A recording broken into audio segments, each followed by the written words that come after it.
Hello students, welcome to the lecture. आज के lecture में आप सभी का स्वागत है। तो आज हम अपने प्रीपोजिशंस के प्रीवियस ईयर क्वेश्चंस का पार्ट 4 डिस्कस करेंगे। इससे पहले 3 पार्ट्स में हमने क्वेश्चंस और उनके साथ अपने जो कॉन्सेप्ट्स हैं उनको रिवाइव किया, उनको अच्छे से डिस्कस किया, किस तरीके से हमें प्रीपोजिशंस के क्वेश्चंस को ध्यान में रखना चाहिए और जब हम उनको सॉल्व करें तो किन बातों को हमें ध्यान में रखना चाहिए जब हम अपने क्वेश्चंस के आंसर्स को टिक करें, क्योंकि आपको प्रीपोजिशन का करेक्ट यूज आना चाहिए। एक प्रीपोजिशन का यूज अगर गलत हुआ तो उससे सेंटेंस का मीनिंग बदल जाता है। आपको पता है प्रीपोजिशन क्यों यूज करते हैं हम? प्रीपोजिशन का मतलब ही होता है रिलेशन बताना। अगर आपने गलत रिलेशन जज कर लिया, यानी गलत रिलेशन पकड़ लिया सेंटेंस में, तो उसके अकॉर्डिंग फिर आपको क्या होगा? गलत रिलेशन आप अगर उसको समझोगे तो उसके अकॉर्डिंग आप गलत प्रीपोजिशन लगाओगे, जिससे आपके सेंटेंस में एरर हो सकती है और आपका क्वेश्चन गलत जा सकता है। प्रीपोजिशन को समझना है, सेंटेंस किस कॉन्टेक्स्ट में दिया हुआ है इस बात को भी समझना है, और एरर कहाँ पर है। अगर सेंटेंस का कॉन्टेक्स्ट सेम वही है जो हमारा प्रीपोजिशन यूज किया गया है तो एरर है ही नहीं, क्वेश्चन यानी सही है। अगर सेंटेंस का कॉन्टेक्स्ट कुछ और है, प्रीपोजिशन का यूज कुछ और है, तो वहां पर एरर है, वो आपको देखना है। तो प्रीपोजिशन में आपको पता है हम 3 टाइप के क्वेश्चन कर रहे हैं यहाँ पर।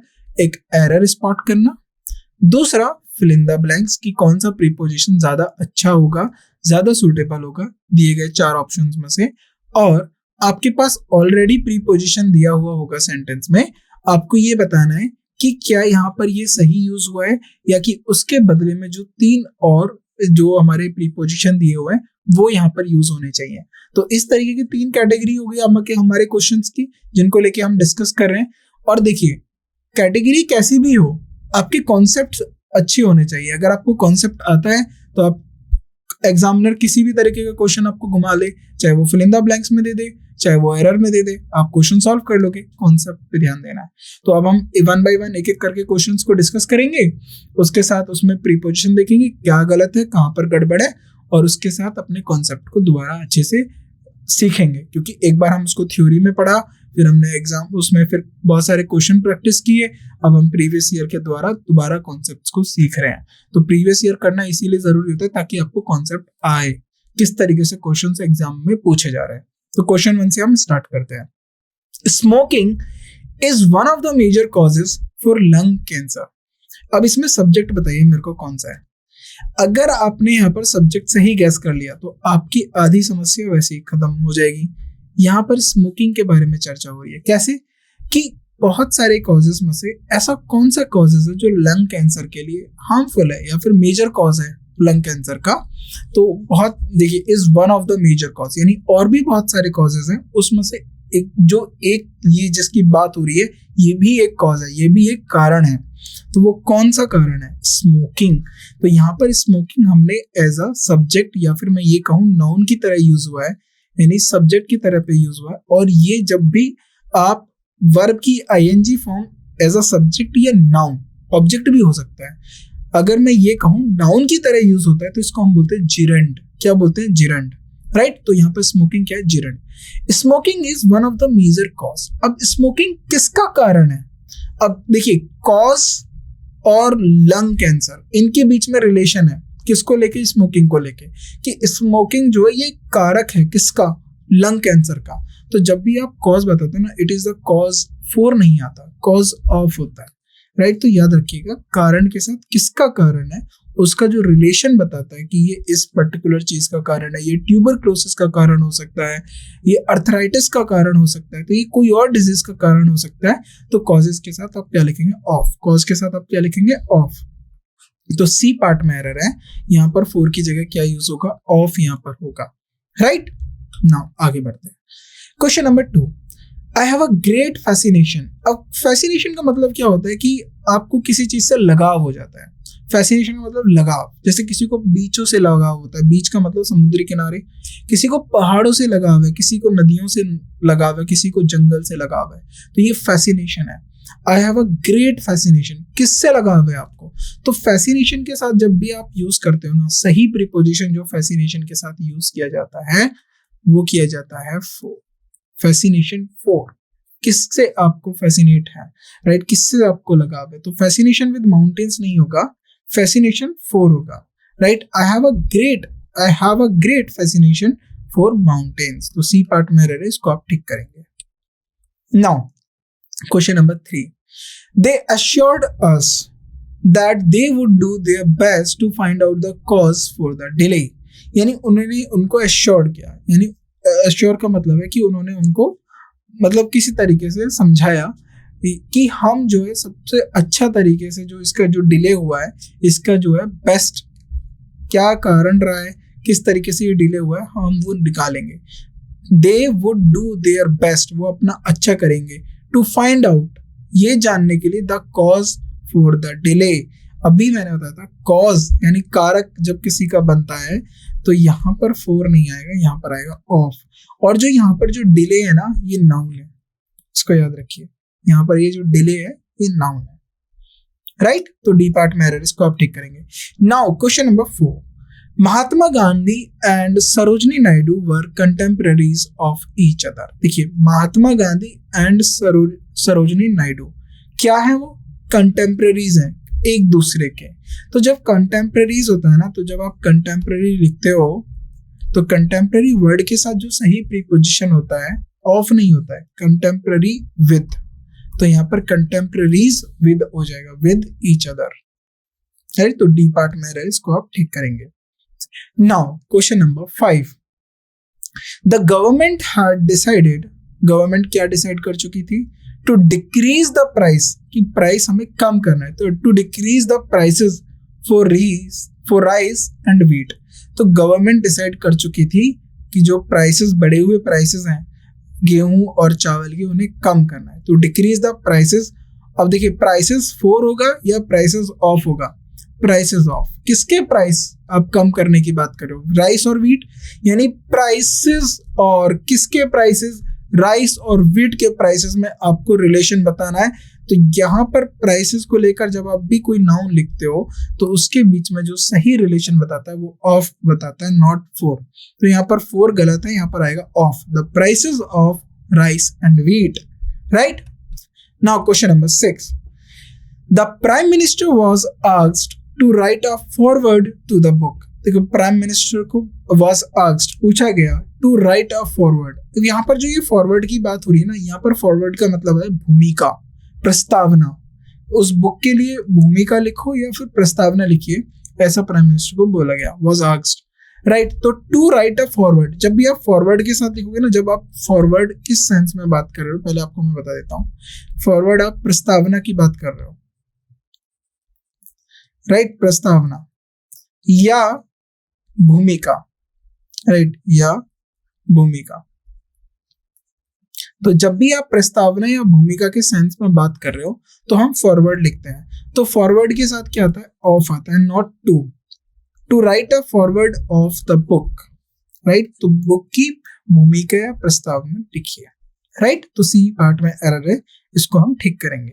Now question number 7, we had a lot of difficulty to find the house. अब देखिए we had a lot of difficulty, उनको बहुत ज्यादा डिफिकल्टी हो रही थी। तो जब भी आप डिफिकल्टी लिखते हो, डिफिकल्टी क्या, किसी चीज को लेकर, difficulty in doing something.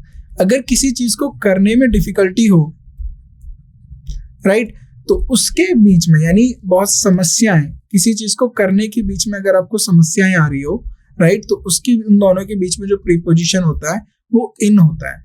Difficulty in doing something, difficulty to find the house नहीं होगा, difficulty in finding the house. किस चीज में उन्हें परेशानी आ रही है, उन्हें घर ढूंढने में परेशानी आ रही थी, वी हैड अ, तो इन फाइंडिंग, क्या ढूंढने में, फाइंडिंग द हाउस। अब जरा ध्यान दीजिए, इन फाइंडिंग द हाउस। अब यहाँ पर इन प्रीपोजिशन आ गया और हाउस जो है यहाँ पर क्या यूज हुआ है, हाउस यहाँ पर नाउन यूज हुआ है, और ये जो फाइंडिंग है ना ये एज अ एडजेक्टिव यूज हुआ है, ये जिरंड नहीं हुआ है। फाइंड क्योंकि नाउन जो हो गया हमारा हाउस हो गया, द आर्टिकल हो गया, तो फाइंडिंग यहाँ एडजेक्टिव यूज हुआ है, इसको बोलते हैं हम प्रेजेंट पार्टिसिपल। जिरंड हमारा कब यूज होता है, जब ऐसा नाउन की बात होती है, और प्रेजेंट पार्टिसिपल कब यूज होता है, जब एज अ एडजेक्टिव की बात होती है। तो जब हमने नॉन फाइनाइट्स वर्ड पढ़ेंगे उसके अंदर इन्फिनेटिव, जिरंड, पार्टिसिपल, वहां पर और इसको डिटेल में अच्छे से पढ़ेंगे। तो यहाँ पर करेक्ट होगा, we had a lot of difficulty in finding the house, right. Now question number 8, please attend my marriage with Lakshmi. तो प्लीज अटेंड, वो बोल रहा है कि मेरी शादी को अटेंड करिए लक्ष्मी के साथ, तो प्लीज अटेंड। अब यहाँ पर क्या हो रही है, माई मैरिज, अब वो अपनी शादी को अटेंड करने की बात कर रहा है। माई मैरिज विद लक्ष्मी, तो माई मैरिज टू लक्ष्मी होगा, नॉट विद, राइट। तो यहाँ पर होगा my marriage to Lakshmi, right. 8 के सी पार्ट में रहे, विद की जगह आप क्या रखेंगे, to. Now question number 9, he has no affection. देखिए अभी मैंने बताया था फैसिनेशन, अब यहाँ पर हो गया affection. He has no affection with anybody, उसे किसी के प्रति लगाव नहीं है। He has no affection with anybody होगा या फिर फॉर एनीबडी होगा। देखिए फैसिनेशन फॉर आया था, अफेक्शन के साथ भी फॉर आता है, किसी के साथ लगाव ना होना। He has no affection for anybody, तो विद नहीं होगा, फॉर होगा। सी पार्ट में रहे, इसको हम ठीक करेंगे। Now question number 10, our school is going every possible effort to provide best facilities and personal attention for each child। अब बात क्या हो रही है कि जो हमारा स्कूल है is making every possible effort, यानी हमारा स्कूल हर एक पॉसिबल एफर्ट करेगा किस चीज के लिए, to provide best facilities and personal attention. किसको पर्सनल अटेंशन दे रहा जाए, ईच चिल्ड्रन को। तो यहाँ पर बताइए 2 + V1 इन्फिनेटिव के तौर पे यूज हुआ है, ये ठीक यूज है इसका, राइट। यहाँ पर कोई भी आपको प्रीपोजिशन नहीं मिला है, बस एक प्रीपोजिशन हुआ अटेंशन फॉर। अटेंशन के साथ फॉर नहीं आता, याद रखिएगा। अटेंशन टू, किसी को आप ध्यान दे रहे हो, राइट, किसी को आप पर्सनल अटेंशन दे रहे हो, तो अटेंशन फॉर नहीं होगा, अटेंशन टू ईच चाइल्ड। प्रत्येक बच्चे को पर्सनल अटेंशन दी जाएगी, उस चीज को लेके उनका स्कूल क्या कर रहा है, एफर्ट्स कर रहा है, राइट। तो यहाँ पर 4 की जगह 2 आएगा। Now question number 11, he had no objection to forward my application to the higher authority। he had no objection, उसे कोई भी ऑब्जेक्शन नहीं था टू फॉरवर्ड। अब की किस चीज को फॉरवर्ड करने में, मेरी एप्लीकेशन को फॉरवर्ड करने में। 2 प्लस वर्ब की फर्स्ट फॉर्म, ये बिल्कुल ठीक है, इन्फिनेटिव यूज है। टू फॉरवर्ड माई एप्लीकेशन, किसको, अब ये एप्लीकेशन किसको फॉरवर्ड की जा रही है, उसके बीच में रिलेशन कौन बता रहे हैं, to preposition, to the higher authority. बिल्कुल ठीक है, इसमें कोई एरर नहीं है, there is no error in it, right. Now question number 12, language is a skill activity by which fine distinctions on meaning can be made for a better understanding of behavior। तो मैं language को लेकर बात हो रही है कि language जो है वो अच्छी एक स्किल एक्टिविटी है जिसकी by which fine distinctions on meaning can be made for a, अब किसके लिए, for a better understanding। अब better understanding किसकी की जा रही है, better understanding of a behavior। तो यहाँ पर है language is a skill activity by which find distinctions. Distinctions किस चीज को लेके बात हो रही है, डिस्टिंक्शंस ऑफ। तो डिस्टिंक्शन के साथ आता है ऑफ, डिस्टिंक्शन ऑफ मीनिंग, यानी डिस्टिंक्शन किसके, मीनिंग के, राइट। सो बी पार्ट में एरर है, ऑन की जगह ऑफ होगा। Now question number 13, what surprises me is this absolute indifference for the entire tragedy. तो ये कह रहा मुझे किसने सरप्राइज किया, what surprises me is his absolute indifference, यानी उसका एब्सोल्यूट इंडिफरेंस होना फॉर द एंटायर ट्रेजेडी। जो ये पूरी ट्रेजेडी हुई है, त्रासदी हुई है, उसको लेकर इसका जो होता है इंडिफरेंस होना, इसने सबसे ज्यादा उसको सरप्राइज करा। तो राइट, इंडिफरेंस 4 होता है या इंडिफरेंस 2 होता है। तो इंडिफरेंस के साथ जो फिक्स, ये कुछ फिक्स्ड प्रीपोजिशन की बात कर रहा हूं मैं, जो हमने थ्योरी में पढ़ी है। तो इंडिफरेंस 2, राइट, इंडिफरेंस 2। तो यहाँ पर इंडिफरेंस 4 नहीं हुआ, indifference to the entire tragedy, यानी किसकी इंडिफरेंस की बात हो रही है, वो ट्रेजेडी से बात हो रही है। तो सही रिलेशन कौन देगा, 2 देगा, right. Now have trust on God and everything will be right. ये सबसे ज्यादा कॉमन यूज करते हो आप कि भगवान पे भरोसा रखो, सब ठीक हो जाएगा। तो have faith in, trust in, not on, भरोसा रखना है, फेथ रखना है, राइट। तो have trust in God and everything will be right. तो ए पार्ट में एरर है, ये यहाँ पर ठीक हो जाएगा, right. Now question number 15, the polling was married at many a place by attempts at rigging। तो यहाँ पर attempts एट रिगिंग होगा। अब यहाँ पर आपको बताना है करेक्ट प्रीपोजिशन क्या यूज होगा। तो यहाँ पर एट की जगह होगा अटेम्प्ट्स ऑफ रिगिंग। पोलिंग क्या होती है? पोलिंग का मतलब होता है कि जब आप पोल करते हो, पोलिंग बूथ होते हैं, वहां पर पोलिंग जो होती है, चुनाव के जब पोल किए जाते हैं, उनकी बात हो रही है यहाँ पर, राइट। नाउ नेक्स्ट क्वेश्चन, आगे बढ़ते हैं हम लोग। The teacher was very angry at his student. अब देखिए यहाँ पर अभी आपने एरर स्पॉट किया, लेकिन अब यहाँ पर आपको क्या करना है, यहाँ पर आपको बताना है कि कौन सा अप्रोप्रिएट आंसर होगा, right. So the teacher was very angry at his student. तो टीचर किसके? एट हिज स्टूडेंट होगा, विद हिज स्टूडेंट होगा, अबाउट हिज स्टूडेंट होगा, अगेंस्ट हिज स्टूडेंट होगा।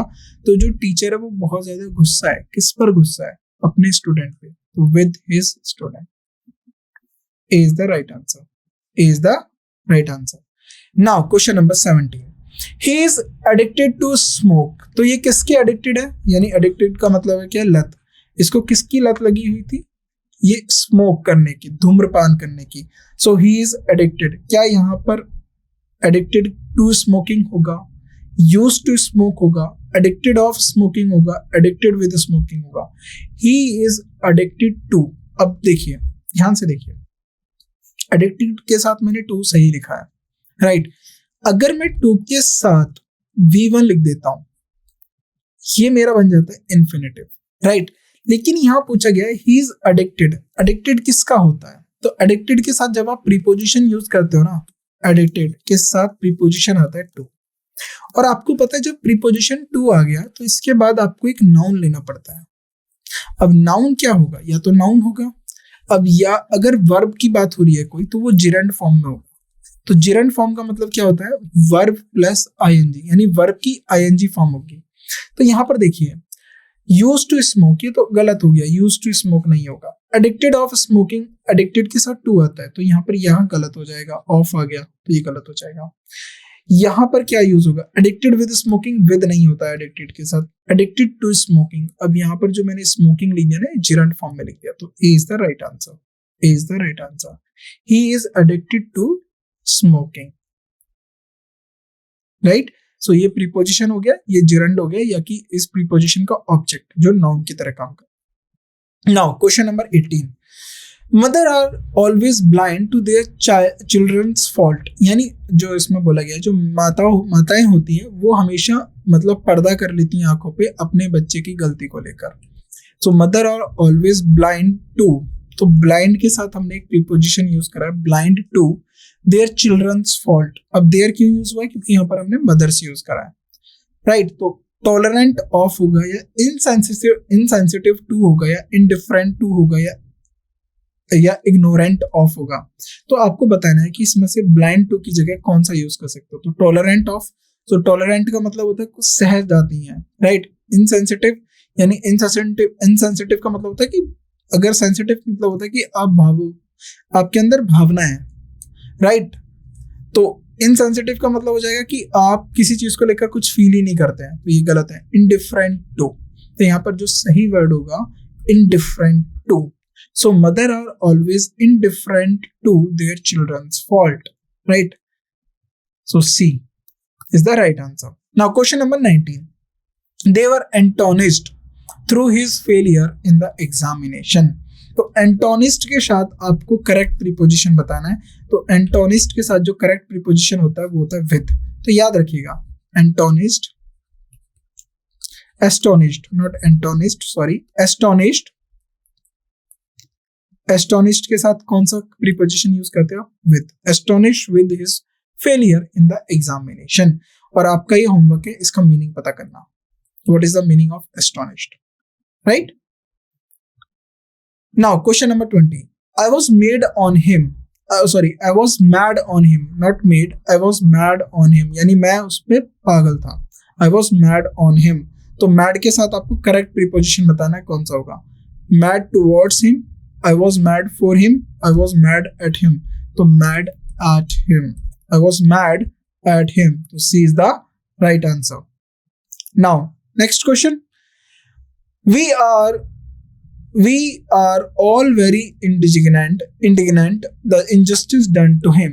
We are all very indignant the dash, अब यहाँ पर आपको preposition dash the injustice done to him.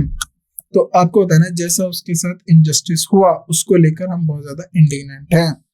तो यहाँ पर 4 आएगा, ऑफ आएगा, 2 आएगा, at होगा, indignant at, राइट। क्यों है indignant को लेकर? कि उसके साथ injustice हुआ, injustice done to him। तो इस पे D is the right answer। Now question number 22. The prisoners was found dash murder. So the prisoners was found guilty या guilty for या guilty to या guilty with या guilty of। यानी prisoner को, यानी जो prisoner था, जो कैदी था, उसको उसके मर्डर के लिए guilty ठहराया गया, right? Guilty of, the prisoner found guilty of murder, right? तो guilty of murder, so A is the right answer। Now question number 23. I am satisfied dash his innocence। यानी आई एम सेटिस्फाइड, मैं संतुष्ट हो गया उसकी innocence से, right. His innocence, तो आपको राइट आंसर बताना है। हिज इनोसेंस के बाद कौन सा राइट आंसर होगा? At, with, for, of. I am satisfied with, वो सेटिस्फाई हो गया किससे? With his innocence. तो B is the right answer, right. Now question number 24. The girl was very pleased dash herself। The girl was very pleased, right? In herself, on herself, over herself या with herself। तो right बताना है। The girl was very pleased with herself। तो girl जो थी वो अपने आप से बहुत खुश थी, with herself, right? So D is the right answer। D is the right answer। Now question number 25. Are you really desirous dash visiting Japan. Desirous का मतलब है कि क्या तुम बहुत ज्यादा इच्छुक हो जापान घूमने के लिए? तो विजिटिंग जापान, तो डिजेरियस ऑफ या डिजेरियस इन या डिजेरियस टू या डिजेरियस अबाउट। तो are you desirous of visiting Japan, right? So of is the right answer. ये सब थ्योरी में आपको मिल जाएंगे कि किसके पर्टिकुलर वर्ड के साथ कौन सा प्रीपोजिशन लगता है। The food that an average Indian eats has been found to be deficient। Deficient का मतलब कमी पाई गई, right? Deficient किसका? Deficient of या deficient at, deficient in vitamins and proteins। तो deficient of होगा, deficient from होगा, deficient with होगा या deficient in। तो deficient in किस चीज की कमी पाई गई? किस चीज की कमी पाई गई? विटामिन्स की और प्रोटीन्स की। तो जो खाना एक एवरेज इंडियन खाता है उसमें कमी पाई गई विटामिन्स की और प्रोटीन्स की। तो डेफिशिएंट के साथ इन आता है, डेफिशिएंट इन किस चीज की कमी है? उसमें विटामिन्स और प्रोटीन्स की। So D is the right answer. Now question number 27. Srinivas was happy। Srinivas was happy with the result, for the result, of the result, by the result। Srinivas was happy with the result। तो ये आप भी जब अच्छे से exam दोगे तो you will be happy with the result। आप खुश हो जाओगे अपने रिजल्ट से, राइट। 27 का C। Now 28. There is something wonderful। अब देखिए, there is something wonderful dash him। तो wonderful of him, wonderful about him, wonderful for him या wonderful inside him। तो there is something wonderful about him, उसके बारे में कुछ अद्भुत है। There is something wonderful about him। He was sorry। अब sorry for late last night, sorry for delay, तो sorry about coming, sorry to come, sorry to coming। तो आपको इसमें बताना है कि he was sorry। He was sorry for what? किस लिए sorry था? He was sorry to come late, right? To come late last night। So B is the right answer। Now question number 30. The reward was not commensurate dash he work done by us। The reward was not commensurate dash, commensurate for या commensurate on या commensurate with। So the reward was commensurate with he work done by us। C is the right answer. So यहाँ पर हमने 30 questions की practice की, इनके साथ कौन से फिक्स्ड प्रीपोजिशंस होते हैं इसको लेकर हमने आगे डिस्कस किया। तो एक बार लेक्चर के एंड में मैं आपको फिक्स्ड प्रीपोजिशन की कुछ स्लाइड्स शेयर कर दूंगा, तो उनको आप कॉपी में नोट कर लीजिएगा और याद कर लीजिएगा। देखिए, फिक्स्ड प्रीपोजिशन को याद करके रखिए, क्योंकि एग्जाम में पूछे जाते हैं काफी बार कि फिक्स्ड प्रीपोजिशन इस पर्टिकुलर वर्ड के साथ कौन सा प्रीपोजिशन आएगा, तो ये एग्जाम में पूछा जाता है। एग्जाम पॉइंट ऑफ व्यू से बहुत ज्यादा इंपॉर्टेंट होता है कि आपको फिक्स्ड प्रीपोजिशंस पता होने चाहिए, क्योंकि कुछ प्रीपोजिशंस हमें लगता है कि इसके साथ ये हो सकता है, लेकिन जब आपको ऐसा फील हो कि ये सही होगा ये गलत होगा, ऐसे नहीं करना है।